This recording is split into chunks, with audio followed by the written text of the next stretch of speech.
साथियों नमस्कार। आज का विषय मिट्टी की जांच क्यों और कैसे। मिट्टी की जांच से वास्तविक ये होता है कि साथियों पौधा क्या मांग रहा है और उसे हम क्या दे रहे हैं। पौधा जो मांग रहा है जितनी जांच में आए उतनी ही हम खाद प्रयोग करें तो बेहतर रिजल्ट आएंगे। सपोज करिए पौधा मांग रहा है DAP, urea, potash, micronutrient, zinc, sulphur, calcium, magnesium, iron, boron, molybdenum, लेकिन वास्तविक हमें जांच ये नहीं होती है कि पौधा क्या मांग रहा है। इस संदर्भ में क्या है कि जब तक हम मिट्टी की जांच पूर्ण रूप से सही नहीं कराएंगे तब तक हम ढूंढ ही नहीं पाएंगे कि पौधा हमारा मांग क्या रहा है। इस संदर्भ में थोड़ा हम आपको मिट्टी के जांच के संदर्भ में पूरी बातें बताते हैं और वीडियो में आप लगातार बने रहें। पूरी बात एक एक पॉइंट दर पॉइंट आपको हम बताएंगे जिससे कहीं व्यवधान न हो। साथियों सपोज करिए हमारा ये खेत है, मिट्टी की जांच में करानी है तो कैसे मिट्टी की जांच करें। हम मेड़ से एक गड्ढा छोड़ के हम चौकोर खुरपीनुमा गड्ढा बना लें, ऐसे ही ये बना लें, ऐसे ये बना लें, ये बना लें और एक बीज से ले लें। ये मिट्टी कैसे हम लें साथियों कि 6 इंच गहरा एक गड्ढा, खुरपीनुमा गड्ढा बना लें और बनाने के बाद वो मिट्टी निकाल के हम बाहर फेंकते हैं। फिर बाहर की तरफ हम चलें। सपोज करिए ये गड्ढा है, इसके अंदर की तरफ 1 सेंटीमीटर चौकोर, इसे हम ऊपर से नीचे तक काट दें। जो मिट्टी उसमें अंदर गिर जाएगी उस मिट्टी को निकाल लें।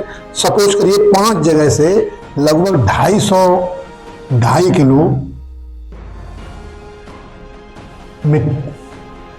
केजी मिट्टी हमारी आ गई है।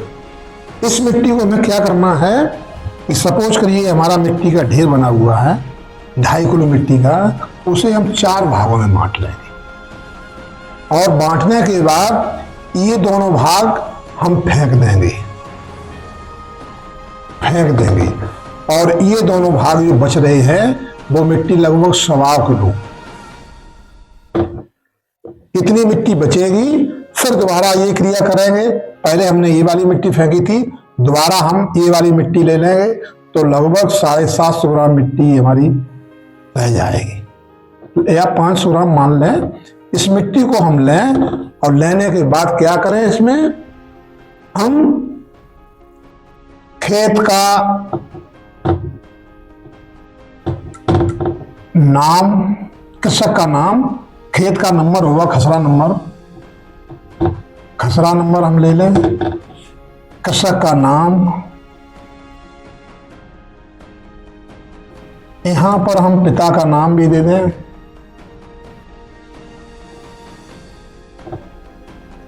दूसरा हम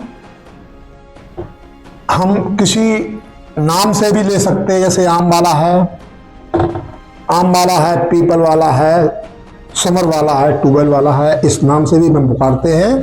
साथियों अंतिम व्यवस्था क्या रहेगी इसकी कि इससे पहले खेत में कौन सी फसल ली गई। सपोज मान लीजिए इसमें हमने गेहूं लिया था और आगे हम गेहूं के बाद इसमें धान लेने का प्रयास कर रहे हैं, तो धान की फसल के सापेक्ष खरीफ में जो भी फसलें आएंगी इसमें बाजरा है, मक्का है, मूंगफली है, इन फसलों का हमें समावेश करना होगा।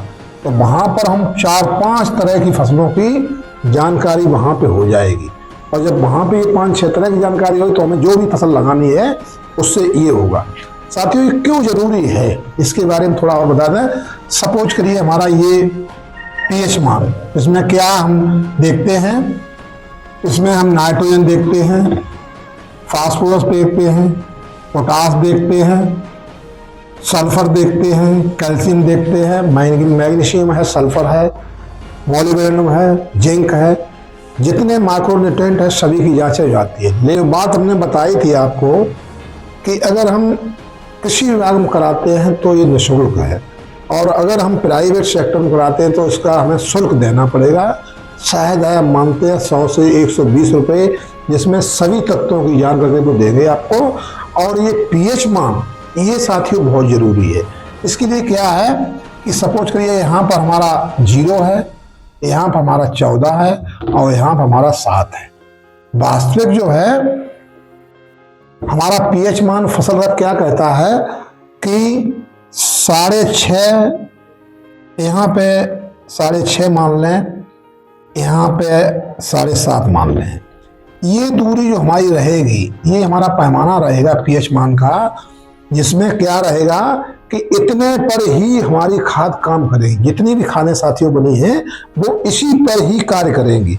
अगर पीएच मान कम हो गया तब भी काम नहीं होगा, अगर ज्यादा हो गया तो इसका मतलब ये है कि ये ऊसर की तरफ जा रहा है, ऊसर, और ये अम्लीय है। अम्लीय भूमि अपने यहाँ नहीं है, पश्चिम बंगाल साइड में अम्लीय भूमि आपको मिलेगी, लेकिन अपने यहाँ अगर देखते हैं तो ऊसर भूमि अपने यहाँ है, जिसका पीएच मान 7.75 या 8, 8.25 पे जा सकता है। तो साथियों हमें ये बहुत जरूरी देखना है कि पीएच मान की वैल्यू मतलब हमारी इतने में बनी रही जहां हमारी सभी खादें काम करती हैं। इस किसी कारणवश अगर ये बढ़ भी जाता है तो इसमें क्या करना है, हमें सल्फर की मात्रा को देना है, कैल्शियम देना है, कैल्शियम देना है, मैग्नीशियम इसमें एक तत्व है, मैग्नीशियम, और विशेषकर इसमें गोबर की खाद, गोबर की खाद, हरी खाद इसमें दे सकते हैं, जिसमें सनई नहीं मिलती है लेकिन हम दे सकते हैं। इसमें ढैंचा है, और 2 दाल वाली जितनी फसलें हैं, जिसमें मूंग है, उड़द है, लोबिया है, कुकुरबिट्स, जितने रेंगनी वाले पौधे हैं, ये 2 दाल वाले हैं। 2 दाल वाले क्यों जरूरी है कि इसमें क्या होता है साथियों कि इसमें जो ग्रंथिकाएं, जो जड़ें होती हैं, उसमें छोटे छोटे नोडल्स बने होते हैं, जो राइजोबियम बैक्टीरिया है, जो वायुमंडल की स्वतंत्र नाइट्रोजन को खींचकर पौधे को देते हैं, खुद पनपते हैं और अगली फसल उसके बाद जब लेते हैं तो वो बहुत बेहतर बिना खाद के ही उत्पन्न हो जाएगी। सपोज करिए ये व्यवस्था अगर हमारी होती है तो हम उसकी पूर्ण रूप से, इसमें पौधा हमारा मांग रहा है नाइट्रोजन, फास्फोरस, पोटास, ये हमारे 3 तत्व जो रहेंगे मुख्य तत्व हैं, मुख्य तत्व। द्वितीयक में सल्फर है, कैल्शियम है, मैग्नीशियम है, ये हमारे द्वितीयक में है। तो 3 ये कितने हो गए? 6 के बाद हमें 70 तत्वों की जरूरत है।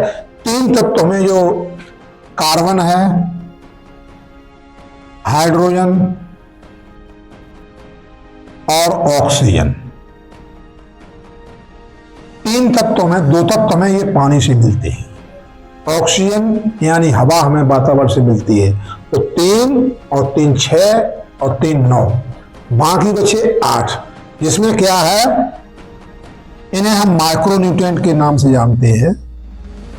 माइक्रोन्यूट्रिएंट, इसे अति सूक्ष्म तत्व बोलते हैं, जिसमें कौन कौन से हैं साथियों? जिंक है, मैग्नीज, बोरॉन, क्लोरीन,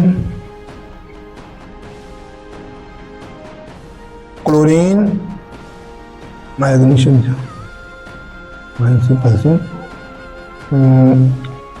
कोबाल्ट,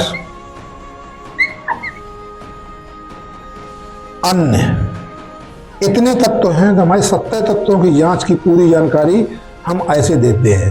और जब पौधा मांग रहा है, सपोज करिए हमारा पौधा मांग रहा है कि सल्फर की कमी है, तो हम पौधे को सल्फर ही दें। मैग्नीशियम कमी है तो मैग्नीशियम दें। केवल किसान साथियों के इस पर रहते हैं उत्पादन घट रहा है, हमने देखा है कि वास्तविक पौधा मांग रहा है, नाइट्रोजन नहीं मांग रहा है, फास्फोरस नहीं मांग रहा है, potash, zinc, sulphur, calcium, magnesium ये मांग रही है, तो हम उतना ही खाना दें जितना पौधा मांग रहा है। और अगर हम ज़्यादा भी देते हैं तो उससे होता क्या है कि वो खाद अपना खेत खराब कर रही है, न कि उससे कहीं उत्पादन बढ़ रहा है, उससे उत्पादन घट रहा है। इसी के साथ मैं अपनी वाणी को विराम करता हूँ। जय हिंद, जय भारत, जय किसान। शायद ये वीडियो अच्छी लगी हो तो लाइक, कमेंट, शेयर करना न भूलें।